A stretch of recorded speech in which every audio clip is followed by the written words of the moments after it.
Assalamualaikum warahmatullahi wabarakatuh.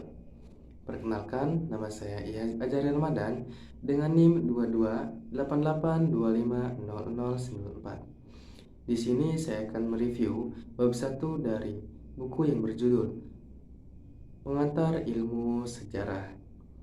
Nah, yang pertama, istilah yang memakai kata sejarah. Ada guru sejarah, pegawai sejarah, pencatat sejarah, pelaku sejarah, dan saksi sejarah. Ada penelitian sejarah dan penulis sejarah. Yang kedua, pengertian sejarah secara negatif. Poin pertama, sejarah itu bukan mitos. Mitos berarti dongeng. Nah, sama-sama menceritakan masa lalu, tapi berbeda dengan sejarah. Mitos menceritakan masa lalu dengan kejadian dan waktu yang tidak terduga. Yang poin kedua, sejarah itu bukan filsafat. Filsafat dalam bahasa Yunani yaitu abstrakus, yang berarti pikiran atau angan-angan manusia. Sejarah bukan terbentuk dari pikiran atau angan-angan manusia, tapi sejarah terbentuk dari adanya fakta, data, dan kejadian-kejadian pada masa lalu. Yang poin ketiga, sejarah itu bukan ilmu sosial. Tentu berbeda dari karakteristik dan tujuan-tujuannya.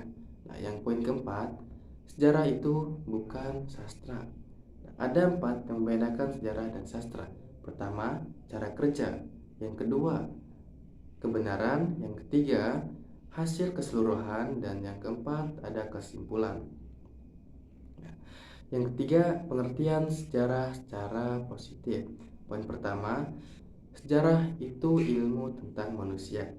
Tentunya, manusia bisa menjadi salah satu objek penelitian dalam sejarah, bisa menjadi objek dan juga bisa menjadi subjek.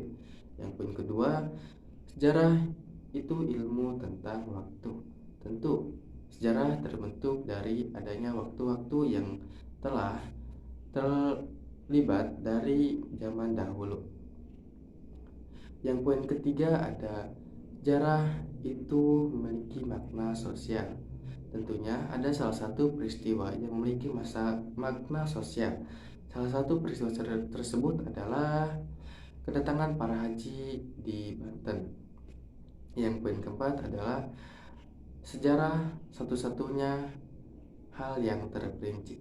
Tentu karena sejarah harus mempunyai waktu, tempat, dan kejadian-kejadian pada masa lalu yang tidak bisa terulang lagi pada masa kini.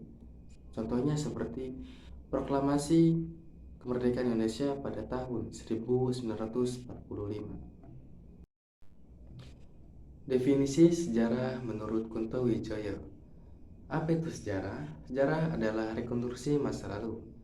Definisi sejarah yang tautologis yang mengatakan bahwa sejarah ialah apa yang dikerjakan oleh sejarawan. Nah, apa yang direkonstruksikan sejarah? Tentunya yang sudah dipikiran, dikatakan, dikerjakan, dan dialami oleh orang-orang sejarawan. Orang-orang sejarawan bebas menulis apa saja yang memenuhi syarat untuk disebut sejarah.